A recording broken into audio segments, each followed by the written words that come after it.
Harihi Om. Sahana Vavatu, Sahana Bhunaktu, Sahaviryan Karavavahai, Tejasvinavadhitamastu vidvishavahai. Om Shanti Shanti Shanti. Om Jaya Shri Krishna Chaitanya Prabhu Nityananda Shri Advaita Gadadhara Shivasari Gaura Bhaktavrinda. Hare Krishna Krishna Krishna Hare Hare, Hare Rama Rama Rama Hare Hare. Jai. So now we have the Trigartas had attacked on one side of the kingdom, and they've been defeated.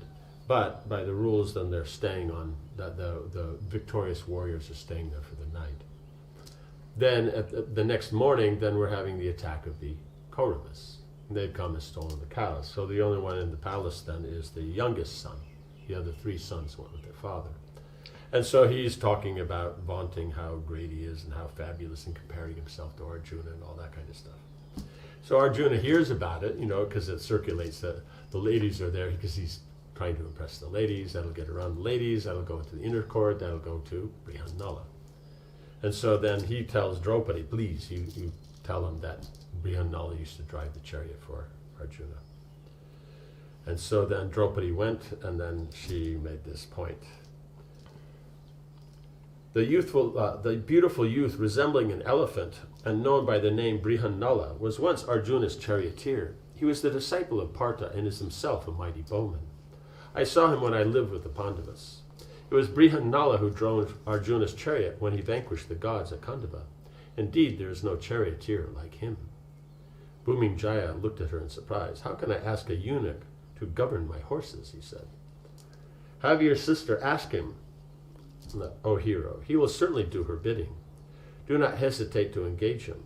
With Brihanala as your charioteer, you will undoubtedly vanquish the Kurus and rescue the cows. Right? So he says your sister because Arjuna is teaching Bhumijaya's sister, right? She's the princess, and so he's there teaching her music, dance, and all these different aspects. Still doubtful, the prince turned to his sister Uttara and said, Go at once and fetch Brihanala. Virat's daughter nodded and left the court.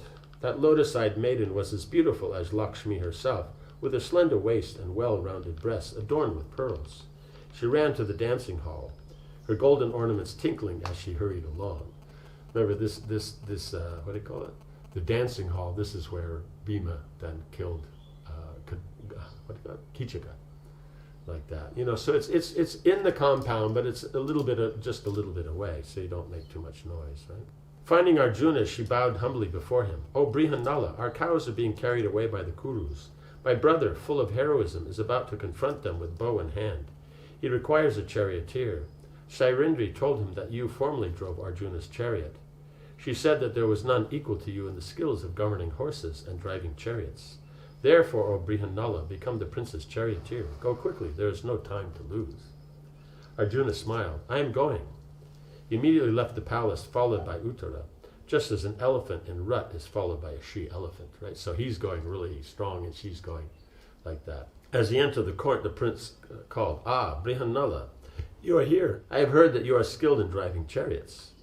As you drove Arjuna's chariot into battle against his foes, so today you should drive mine against the Kurus. Arjuna approached the king and glanced downwards, playing with the long braid of hair that hung down his side. What power do I have to act as charioteer? Had you wanted song and dance, then I would have been the right choice. How can I drive horses into battle? The prince looked at Brihanala. Although a eunuch, he was huge-bodied and appeared to possess great power. His arms, covered with bangles and bracelets, seemed like decorated serpents, and his shoulders, wrapped with white silk, were as broad as a palace door. Right? Because the proportions, the shoulders. If you take the waist as, let's say, one measurement, whatever you start the waist is this way measurement, then the shoulders will be 3 times that. So it's like big shoulders coming down to the waist, and then the hips will be double. So you have 2, 1, 3. That's for the men, so they have very broad. And the women also had broad shoulders, but it'd be 2.5. So that's your natural proportion. That's how they make like the deities and things like that. So very, very broad shoulders. Having faith in Shairindri's words, Bhumijaya said, "O Brihanala, whatever you may be, drive my chariot today. We shall challenge the wicked Kurus on the battlefield." Right? Because Shairindri said, Draupadi said, then he's saying, no, I trust her words, that you've done this, because he's just being shy, right? The prince had a suit of armor brought for Arjuna. As if to make fun, Arjuna struggled to put it on in various wrong ways. He appeared bewildered and dropped the armor with a loud clatter. The palace ladies laughed, and Bhumijaya came over and helped him don the shining mail. He then led Arjuna out to his chariot, which flew a flag bearing the sign of a lion. The prince climbed aboard his chariot, his armor shining brilliantly in the morning sun. Arjuna took his place at the front of the chariot and held the reins. The palace maidens called out to him, "O Brihanala, after the prince defeats the Kurus, take from them their fine silks and clothes as a token of your victory. We desire to have those cloths for our dolls." Right? So here then the palace girls, then they're all asking, okay, so when you go out, you defeat all these great warriors, because they all wear very nice silk and everything. And so then saying, bring some of those for us, as a sign of victory, and we'll put them on our dolls like this. So also you can see that Kshatriya spirit of, the challenge and the defeat, and then that aspect of then they have to have that mood of surrender or subservience and all that. So even the Kshatriya girls and the palace girls have this kind of mood. When the prince has overpowered the Kurus, I shall certainly bring back many beautiful clothes for you, Arjuna replied, throwing back his hair, right? Because he has the hair braided and all that, but it comes down a bit the side. It seems that servants would wear like that, while the other would wear straight down the middle. But, he's throwing it back, like the girls when they're doing something, they throw their hair, so he's having some fun. As Bhumijaya was about to set off for battle, the Brahmins blessed him. May that great victory which Arjuna achieved at Khandava be yours today when you meet the Kurus. And they walked around the chariot with their hands held, palms up outwards. Right, so giving blessings. Arjuna urged on the horses, and the chariot moved off with a deep rumbling sound. Guided by Arjuna, the horses, decorated with golden necklaces and silver armor, seemed to fly through the air. Within a short time, the chariot came within sight of the Kurus, and Arjuna brought it to a halt. Right? They were not far from the cremation ground where his weapons were kept. Right? So you come there, one is he's stopping there because his weapons are there. But the other thing, he's stopping because first you want to see what you're doing. You don't want to just ride into battle and not know what you're doing. You want to see where they are, who they are. Is everybody here? There's different things, or what's the arrangement? What's the trick? What's going on? The prince and Arjuna gazed at the Kuru army in the distance. It seemed like a vast ocean, right? Because if they're going to go out, they're going to go out too. They're going with the idea to conquer the kingdom because Kichika was protecting, and so then that's sense, because Drona made the point is, no, I think it was Kripa, you either give them back their kingdom or prepare for war. And since if you want to prepare for war, then the first, someone brought up the point, well, then let's conquer. The Trigartas brought up, why don't we make this the first kingdom that bring under our control, so then they will bring their armies and everything will assist us in the battle, because they have to then therefore make their sides in the war. And so this is going to be the first. So the Kurus are going to come out with a serious, army, because that will also then induce other kings that may or may not be favorable to be supportive. It seemed like a vast ocean or a forest of high trees moving through the sky. The dust raised by the army rose up in a great cloud that screened the sun. Bhumijaya's mouth fell open. He had never seen such a huge army. His hair stood on end and he dropped his bow. "How can I fight such an enemy?" he exclaimed, trembling. "Even the celestials could not face them. The Kuru army has in their midst heroes like Drona, Bhishma, Karna, Kripa, Ashwatthama, and the heroic King Duryodhana. Simply seeing them from a distance, I have become terrified." Because he's been trained, so he's probably quite good, as the prince. Then, but it'll be with the teacher and a few people, and maybe they've seen, because they'll have seen the battles and that with Kichika and others have come. But they're small kingdoms, like the Trigartas. It'll be a smaller army. It'll be Big, but it's not like the Kuru's army. They're the emperors of the world, so they'll have the biggest army. So he's used to much smaller engagements, much smaller, not having such great, powerful heroes on the battlefield. And so then he would think it's more equal. But with this, the size of it, and then what personalities are there, he just knows, I can't stand up to them. Right? Wailing loudly, the prince ordered Arjuna to return to the city. It is not wise to confront this army. My father has gone out with the army, and I am alone. I have not practiced the skills of warfare. I am only a boy. I cannot overcome those who are expert in arms. O Brihanala, head back to the capital. Right, so slightly different mood than he had before when he was just impressing the palace girls, right? Arjuna turned to face the terrified prince. Why do you increase your enemy's delight? O prince, you have become pale with fear before you have even begun to fight. Right? It's not like you're fighting and then seeing you're overpowered. He hasn't even started, he's just seen them. Before both men and women, you loudly vaunted your powers. You said, I shall defeat the Kurus and bring back the cows. Those were brave words, O mighty armed hero. How can you now return unsuccessful? Right? Means he's lauding that he had brave words, and he's making the point, you said that. Now as a Kshatriya, you should go do it, or at least attempt. Even if you die in the battle or something like that, but at least you made the attempt. No one can complain that, because what we'll say, he goes out alone against the whole Kuru army, and then, like he said, Drona, Bhishma, Karna, Kripa, Ashwatthama, and Duryodhana. So 1, 2, 3, 4, 5, 6 Maharatis, like that. And if he gets defeated, no one will blame. They won't say, he's a wimp. They'll say, he stood up against them, even if he was defeated, Does that make sense? So he would go down glorious. Everyone will deride you. As for myself, eulogized by Surindri and commanded by you, I have come here to defeat the Kurus. I will not return without achieving that goal. Stop wailing and let us proceed into battle. So he's saying, so as for myself, then as he eulogized himself, but he said Surindri said how great a personality he is. No one's a greater charioteer. And you've commanded as the king, so I have to take this, I have to be successful. Bhumijai stood shaking in the chariot. Let the Kurus take our wealth as they please. Let men and women laugh at me. Let the cows go anywhere. Let the city be desolate. Let me fear my father. I cannot enter the battle. Right? So he sees all the options that will come up from it, not fighting. And his point is his fear now is so great, he can't deal with it. Though at the time, if he didn't, that would bother him afterwards. But in the moment, the emotions he's saying. The prince jumped down from his chariot and began to run back towards the city, because he said, take us back. And he said, he's telling him to stand and fight. Arjuna called out to him, a brave Kshatriya never flees the battlefield. Better to die in battle than to run in fear. Bhumijai did not listen. With his long sword swinging from his side to side as he ran, he did not even look back. Arjuna sprang from the chariot and ran after him. Having seen the chariots approach, the Kurus had moved towards them. They saw the prince running in fear and an unusual figure pursuing him, his long braid and the white silk streaming in the breeze, right? Because it's a eunuch, so they can tell it's basically dressed like some kind of,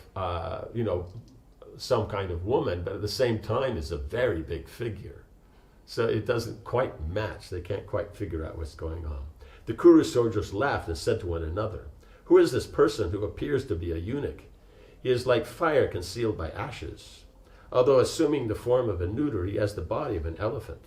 Indeed, he resembles Arjuna with the same head, the same neck, and the same mace-like arms. His movements also resemble those of the Pandavas, right? Because they'll have their attitude and how they walk and they move and everything. So you can tell. Just like from a distance, you can tell who someone is by how they move, even though you can't actually see the features. The Kurus gazed at Brihanala as he raced after the prince. Clearly, he was no eunuch, right? Because otherwise, the eunuch would have been running and the prince would have been chasing. Surely it was Arjuna in disguise. Who else would have dared to face the Kuru army alone, right? So the princes come out. He's ready to go. But Arjuna, he's ready to face the whole army alone.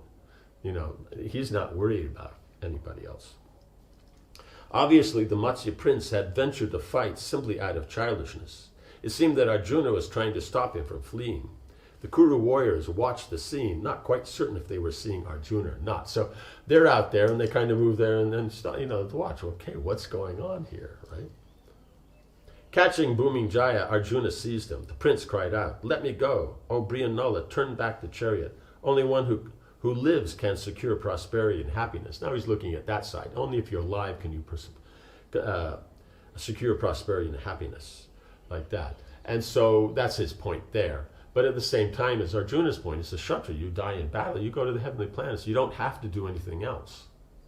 So you don't get secure prosperity and happiness here. You gain it there. When we get back, I will give you 100 coins of pure gold, 8 brilliant Vaidurya gems, an excellent car driven by the best horses, and 10 infuriated elephants if you release me. Right? Trying to, say, if you're alive, I'm alive, hey, then, it'll work out. Arjuna said nothing. He dragged the prince back to the chariot. He then said, "If you do not like to fight, let us swap places. You govern the horses, I will fight the enemy. Protected by my arms, you may fearlessly enter into the midst of the dreadful Kuru host. Why are you distraught, O hero? You are the foremost of Kshatriyas and a great prince. Together we will overpower the Kurus and release the cows. Take the reins and we will proceed into battle." Bhūmiņjaya was still terrified, but he became encouraged by Arjuna's confidence. He sat on the chariot and took the reins. Arjuna directed him to guide the chariot towards the Swāmī tree by the crematorium. He wanted to retrieve his Gandiva bow before facing the Kurus, right? Because with that bow, it can handle any weapon, because he has all the celestial weapons. And so ordinary bows can't handle that. And so only the Gandiva can handle everybody's. Everybody else has bows that have a few celestial weapons. He has all of them. As the chariot moved off with Arjuna now in the back, the Kurus spoke together. All of them suspected that the so-called eunuch was actually Arjuna. Within the hearing of Duryodhana, Bhishma, and Karna, Drona said, "I perceive numerous ill omens. Violent winds whip up around us, throwing dust and gravel over our troops. The sky is shrouded with darkness, and huge black clouds are forming overhead. Our celestial weapons seem to jump from their cases, and our horses shed tears. Jackals yell hideously nearby. All these signs indicate a calamity," right? So they're coming there, everything's good. They come out with Brihanala driving and Bhūmiņjaya, then as the warrior, all the signs are fine. But when they say switch places, and Arjuna's decided he's going to fight them himself personally, because he would drive the chariot, give him some advice, try to bring him into the best possible positions to fight with the enemy. All that he would have done. And so probably the signs may not have been there. But when Arjuna makes the decision, he's going to fight. Then now they see all the inauspicious signs, because Arjuna himself alone can defeat that whole army. Expect a great slaughter and guard the cows well. This great bowman, in the guise of a eunuch, is undoubtedly Partha. O heroic men, surely this man dressed as a woman is Kiriti, whose chariot bears the emblem of Hanuman, the destroyer of Lanka's gardens. Indignant after his long stay in the forest, he will today wreak havoc in battle. I do not see anyone here who can stop him from defeating us and taking back the cows. And this is Drona speaking. And he is the best there. And he's anybody else who's there except for Bhishma, like that, basically he's trained. Or he's trained those who've trained them. And so when he makes this point, because they're here, they've just come to catch the cows and just to take over. So they don't have necessarily a strong mood. But Arjuna, 13 years, right? So that's going to create trouble for them. So he sees that mood, we don't stand a chance. As Drona spoke, Karna became angry, right? Karna always becomes. Why do you always make light of us and praise Arjuna? It's kind of like one Arjuna against the Gandharvas, defeated them. All of them, except for, Drona and Bhishma, against the Gandharvas together with their men were defeated. But He always forgets that. He is not even a 16th part of either myself or Duryodhana. Like that. Probably he's 108th and they're only one part of that. But whatever it is, he always speaks like this. So how they work out their discussion and all that, we'll see in the next discussion. Om Hare Krishna, Krishna Krishna, Hare Hare, Hare Rama, Rama Rama, Hare Hare. Jai Srila Prabhupada ki Jai Ho.